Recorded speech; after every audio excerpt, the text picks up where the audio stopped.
Hello, Internet! Something doesn't feel right. There we go. Music has been a part of history for as long as history itself, and it's been incorporated into almost every other form of media, although that wasn't the case for some early video games. A lot of them were only able to do basic sound effects, and maybe a jingle or two, although some versions sounded more like a traffic jam than a song. With the arrival of the NES, we really started to get some proper music in games.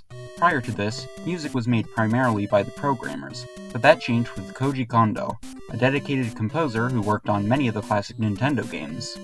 Songs in video games at this time had a really nice techno vibe to them, and since the hardware didn't have many sound channels, composers would make the most out of every channel they had.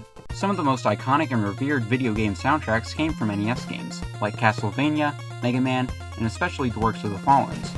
All of these songs just hit so much harder than they have any right to. Like, listen to this.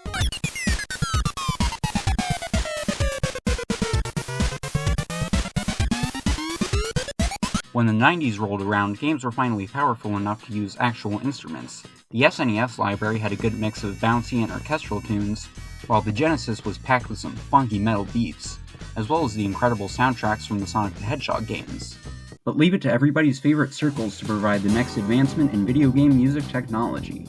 With the arrival of CDs came insanely high-quality music for tons of games, and some even let you use your own CDs for the music. Now games entirely centered around music started to appear, and as the budgets for games increased, we even began to get some incredibly beautiful orchestral songs for a lot of titles. But what exactly sets video game music apart from other music? Since you can play a video game for as long as you want, the music that plays in the background is best when you can listen to it on loop without it getting annoying, and the majority of game music follows this idea. Because of this, there are plenty of ways to listen to video game music on its own, and often I prefer to listen to it over other kinds of music. And of course we can't forget about this music.